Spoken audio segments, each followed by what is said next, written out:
So I wanted to have this conversation with you because I know you're a little bit younger than me, but you definitely had some home consoles growing up as a kid. What was your like first recollection of a video game console that you had in your house? The first video game console I remember having is the NES, so the Nintendo Entertainment System. I have fond, vivid memories of blowing into cartridges to make sure that they worked, and like that flickering red light, you had to just mess about with the little loading tray to try and get the game to start sometimes. That for sure for me is one of my earliest memories of gaming, and probably one of my fondest, to be honest. I've got the action set in the back there. It's I was in, definitely any. I was gonna say that. I was gonna say that you got a picture there in the back. It looks great. Yeah, yeah. It's. I mean, the is it the Zapper, the orange Yeah. gun? That that we had very many games of duck hunt with the family, all trying to compete for the high score. Do you know what I actually found out? Mm. What's really crazy is probably only like maybe 6 or 7 months ago, I found out you could actually control the dog with the other controller. Yeah, I found that as well. Same thing. About the same time frame. I saw a video. I don't remember where I saw the Yeah, video, but the second controller can move the duck, which is wild. I literally had no idea. Literally blew my mind because like, we all just huddled around the TV watching one person play at a time. Like, if they advertised that a bit better, it would have been even more fun. Agreed. That Um, I used to hate those freaking ducks, and I hated the dog the that dog, popped up on the bottom of the screen when you missed the stupid thing. But now with like I have like a lot of the ROMs. I forget what they're called right now, but the emulators. recreation. That's the word. Thank you. The emulators on some of my home arcades that I have. So like the stuff that I have, it makes it a lot more easier. There's stuff in there you could put so like you can always show where you're shooting, so it makes it a lot easier. Yeah. Back then, forget it, man. It was just like, oh, that game was one of the harder games I played. But let me ask you, because that wasn't my first console that I remember having. But how old are you when you think you got that NES? Um, it must have been I must have been about. I'm trying to claw back how far I remember what age I was, but I mean, when did it come out? 1985, was it? It came. So I actually just did a video about this on my channel, which is actually we're filming this today on a Tuesday, but it's actually gonna release tomorrow on a Wednesday. But believe it or not, it had a soft release in 1985 and then a full release in 1986. Okay. So I was born in 1987, so obviously us being in the UK, we get everything a little bit delayed behind yourselves in the US. I probably would have said that I would have been about 3 or 4, maybe my first experience of it. But then I would probably been about 5 or 6 when I was really into it. Yeah. To me, like I remember, I don't remember if it was 85 or 86 where I got my console. I do remember my first experience with a home console wasn't the NES, but my first experience with the NES was at my cousin's house who lived in, I think he lived in Rockland County, New York at the time. And I remember going over his house and he had the first iteration because it came with Rob the robot. Oh yeah, And I'm looking at this thing and I'm like, what the F is this stupid robot? Because I didn't understand how it worked with the system. But I remember playing games like Kung Fu. He had Kung Fu. I think he had Gyromite and a few others. And I was just like hooked. And every time I'd ask him to play, he would always like start the game over and play himself. And he was a real asshole about it. But the NES to me was, in my opinion, the greatest system. But I want to share my experience first before we go on, continue with yours in the NES. yeah, My first gaming console that I remember was the Atari 2600. I knew I was a little bit older than you. So yeah. another great thing that's like my cousin, different cousin, believe it or not, had the Atari 2600 and they had not a lot of games, but a few here and there. And I would always kind of go to their house and just sit there for an hour playing it when we were visiting them. Yeah. But I remember games like, I don't know if you even heard of this game called Kaboom. So Kaboom, it was a real weird game because it was like a convict in the white and striped, garb they wear at the top of the screen. And on the bottom was like 3 barrels, and that's what you controlled. Was these 3 barrels going side to side, left to right.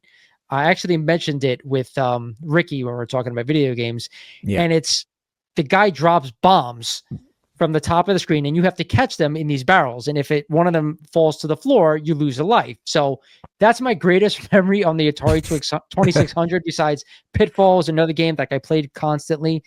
But yeah, it's just wild. So the NES. Let's get back to the NES because that's I agree with you. It's my first love when we're talking about video games. Mm-hmm. You had the console when you were a kid, 3 or 4 years old, whatever it was. Do you remember a specific game that you played, like, or a couple? Yeah, so Super Mario, like that game for me, like hours and hours trying to get further and further.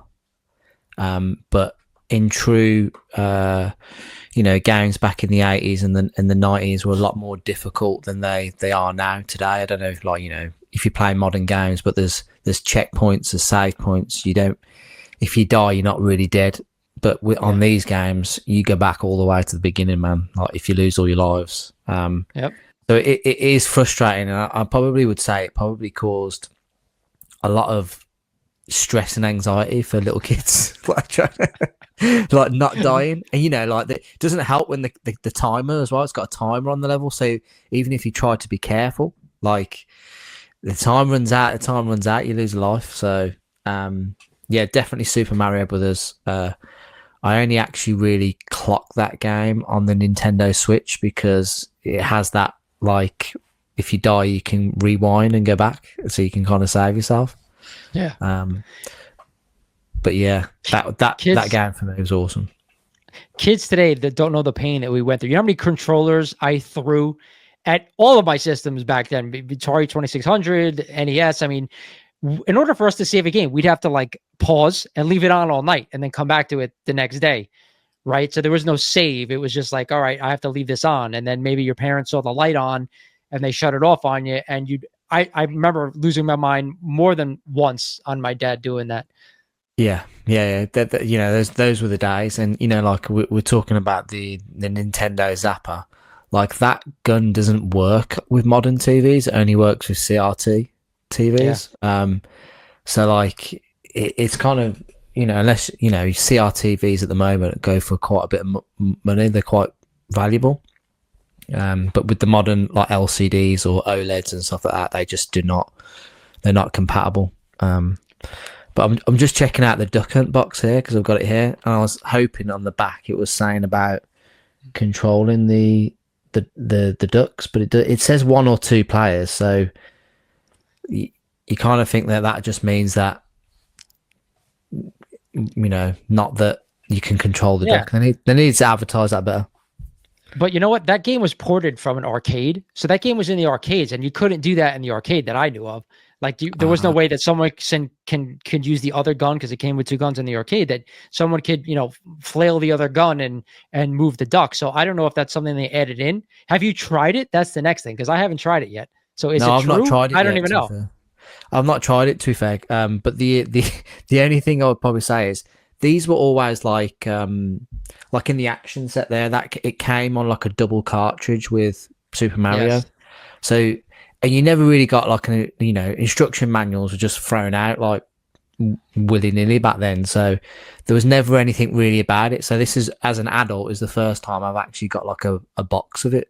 So I was going to say that system that you had was the re-release, because the original system, I'm not even talking about the one with Rob, that the first one, but the next one after that was just a control deck that didn't come with the double cartridge. It only came with Super Mario Brothers, so that was a single cartridge. Everything, like, you must have had like the re-release after that, which makes sense because you were obviously a lot younger than I was when I got it.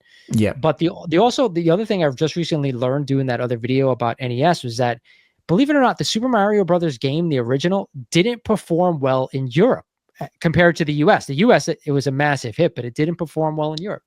Wow, that's really interesting because literally I have like fond memories of like when I originally, like my first encounter with Mario was obviously Super Mario Brothers the game, but it was like I remember like seeing just all of a sudden seeing Mario everywhere. So you go, there'd be like, I remember getting like sticker packs for sticker albums for Super Mario, and it'd be Yes, yes. literally, the stickers would literally just be like a level in the game, and like you put it in your sticker album. Yeah, and like obviously a TV, like a cartoon came out as well and stuff like that. So it was quite. I thought it was quite big, but maybe the numbers weren't as strong. Maybe I don't know. I don't know. I was just going from when I was doing my Yeah, research for the video, but regarding the NES, besides Duck Hunt and Super Mario Brothers, you have any others that you were like, oh, got into playing so much?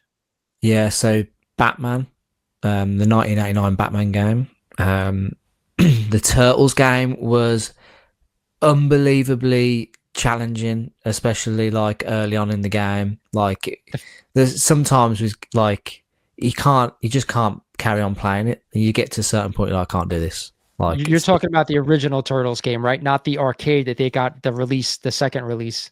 so yeah, I'm talking about this Yeah, one.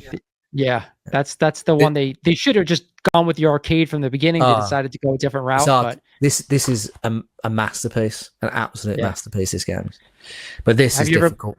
Very difficult. Have you ever played the arcade in the arcade? I think so. Yeah, I would have played it in an arcade somewhere. 100%. I actually did.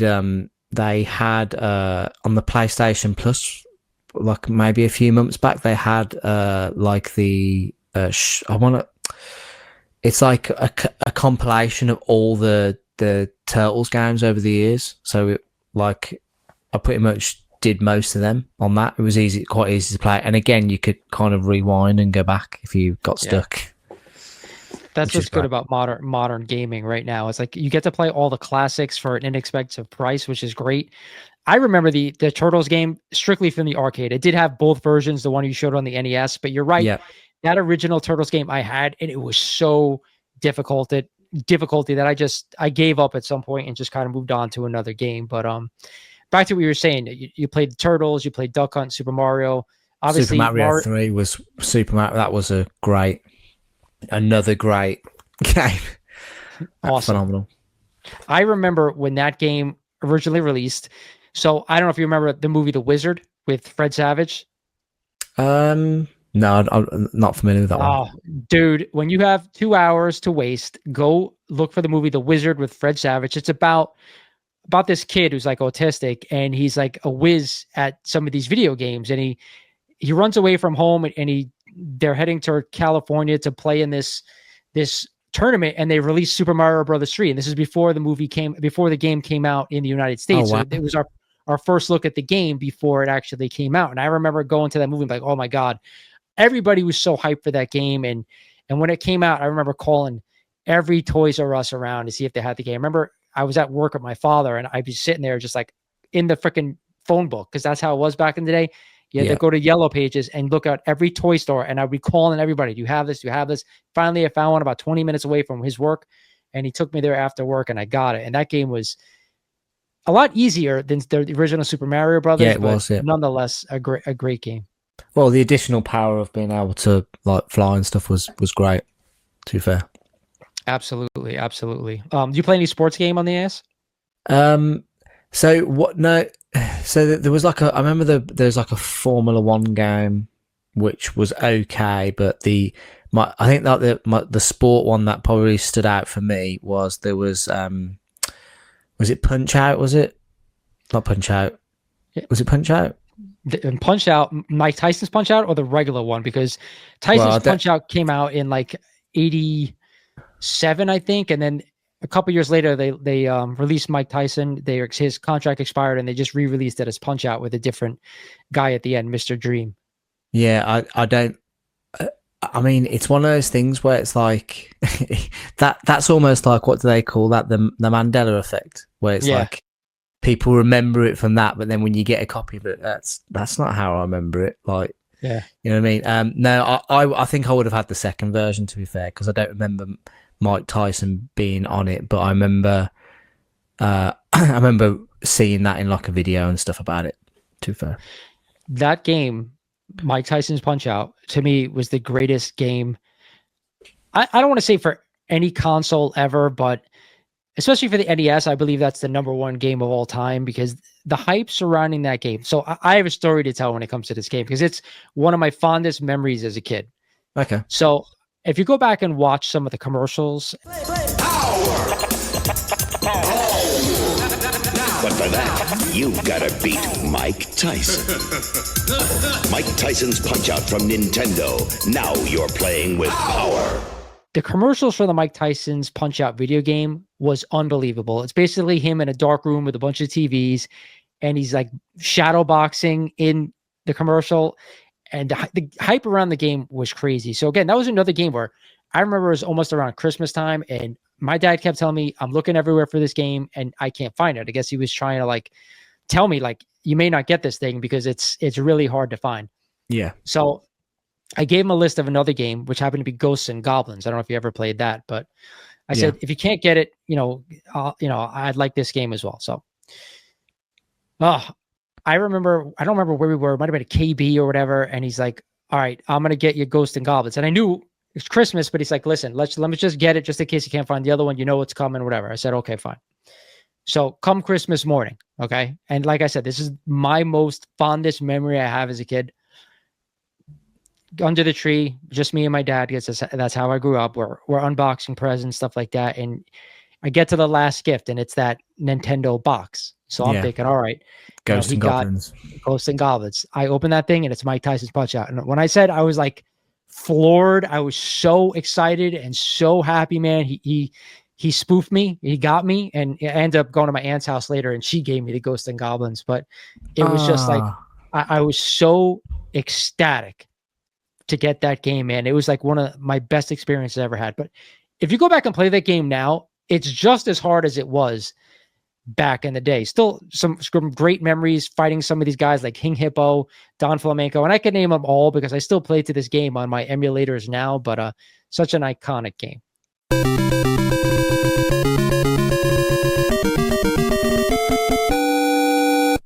Yeah, it's interesting that you say about like that whole, you've got that's a core memory for you, that whole Punch-Out thing with your dad. It's a special memory, and I've got a similar story myself where I remember I was probably about 10, I'm guessing 10, 11.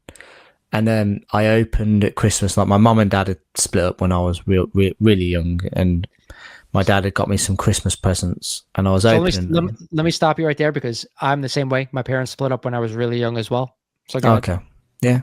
Childhood divorce, obviously. Yeah. Pretty much most people are these days, let's be honest. But so I used to get obviously presents from my mom, presents from my dad, and then I opened a present from my dad. And it was a Game Boy Advance game, and I think it was like Harry Potter, and Harry Potter and the Philosopher's Stone or the Sorcerer's Stone or whatever you guys call it. And I was like, what?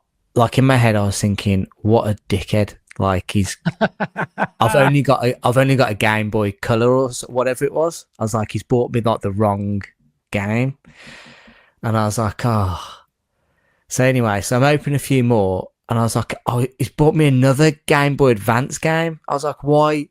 I was like, I was thinking I can't play any of these. And then I got a bit further in, and there was a Game Boy Advance. I was literally floored because like I was not even expecting it. I didn't even know he knew what a Game Boy Advance was. So it was pretty cool. Awesome. That was a nice memory. That's awesome, man. That's what it's about. I hate to say it. That's what this podcast is about, remembering shit like that, sharing experiences of getting something like, big moments in your life where, you want to kind of share with other people. That's an awesome story, man. Yeah. But I mean, when the Game Boy came out and I got that, Pokemon Red, that the hours I put into Pokemon was like, that game was amazing. Yeah, honestly. I've heard that from a lot of people that game was good. Before we exit out of the NES, anything else you want to say about like games or the system itself? Yeah, so I remember, there weren't many like game shops in the UK that really did like pre-owned stuff back then. So like if you wanted to come across NES games, and like our collection of NES games, like none of them were boxed.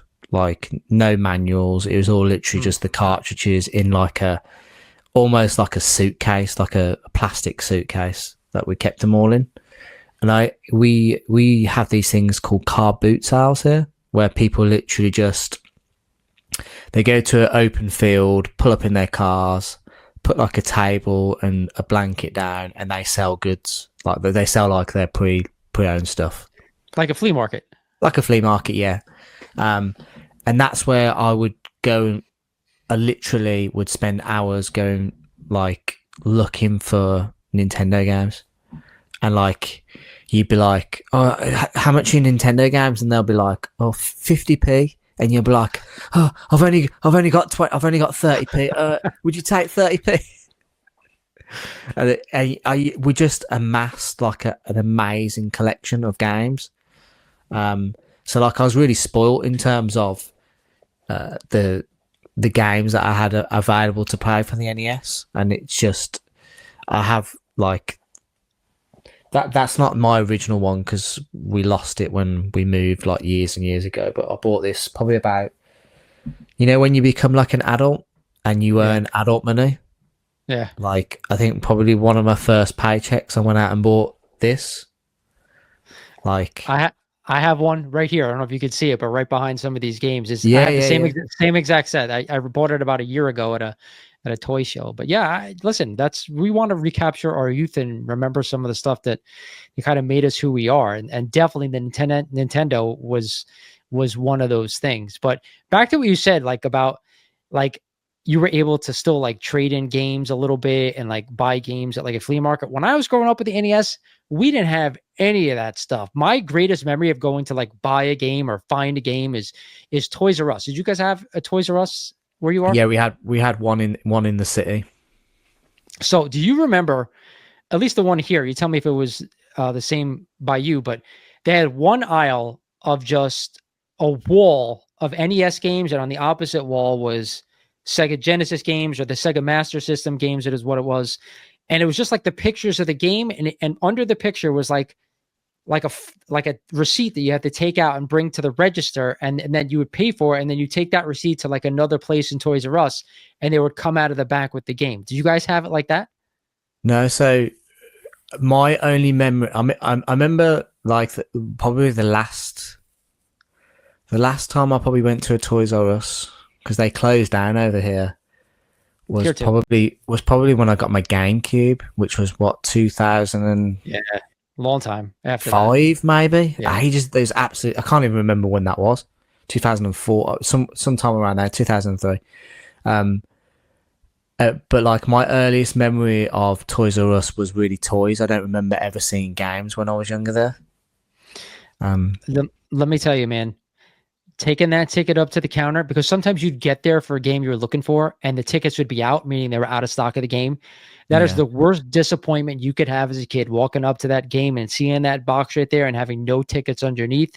But when they did have it, taking that ticket is like the most excitement you could ever have, walking to the register and then walk into where you had to pick up the game. It was like the anticipation and the excitement was like, it was palpable when I was a kid. Yeah, it's like the winning lottery ticket you've actually been able to get a copy. I was like Charlie Bucket, man. You kidding me? Walking up with a gold fucking ticket. Exactly. Run, Charlie. Run straight home and don't talk to anybody. That's what it was like. Let's segue into your next home console. So that would have been my Game Boy. That was. Like, I remember, I don't know if I presume you guys had them in the US because you guys got everything first, but I had like the see-through one. So it's like clear. The case, you mean? Yeah, the case, yeah. So you could see all like the circuit boards and everything inside and the chips and stuff. And I was just like blown away. Like, I absolutely loved it. I remember Super Mario Land. I remember I had like a Turtles game, which I absolutely loved, but it was really difficult. And I had like a Bart Simpson trying to escape some camp, and I remember distinctively, like it was on like the bookcase, and I was like, for the whole summer I was trying to find it, and I was like, it's on the bookcase, why can't I find it, like the game? And I just remember for the whole summer not being able to find it. And then one day I just said, right, I'm going to tear the house apart to find it. Because I thought like I'd just lost it. Yeah. And in the end, I found it on the bookcase, like right at the end of when I was looking. I was just literally torn the house upside down looking for this game. And the game was awful. Absolutely awful. There were a couple of games that I played were absolutely awful. There's a Three Stooges game for the Nintendo that it's like the dumbest game you could ever want to play. But I got to tell you, man, for some reason, I played that stupid game all the fucking time. It was like Three Stooges trivia. It was like getting these crackers that were being eaten by bugs in the soup, and you had to get the cracker before the bug ate it. Yeah. Just stupid ass game, but I played it all the time. Sorry, so Game Boy Advance. I had the original Game Boy, and I think I was in 7th grade. I remember getting that Game Boy. Besides some of the games you played, was that the color version or no? Because I only had the black and white. Yeah, so my first ever Game Boy was the black and white with the clear plastic for the case. Okay. And that's what I predominantly. I mean, it took 4 batteries. Like, Yeah. That thing like drank battery acid, but that was my first one. I remember like I used to have like a clear, massive case to put my games in, but I wasn't very organised as a kid. And I could tell with that Simpsons story. Yeah, exactly. Yeah, and I remember. I mean, I don't know if I'm guessing you didn't play Pokemon Red, but I remember getting that and playing it and putting a lot of hours into the game. And there was this cheat where you could do like get in infinite like in the game they have these things called rare candies, so you can give a candy to a Pokemon and it will go up a level to like his experience level. Okay. And there was a cheat called there was basically like a glitch in the game with a Pokemon that just didn't exist. It was basically like there was 151 Pokemon in the game, and this one was like 152. It wasn't supposed to exist. It was like a test reference character from like the, in the game.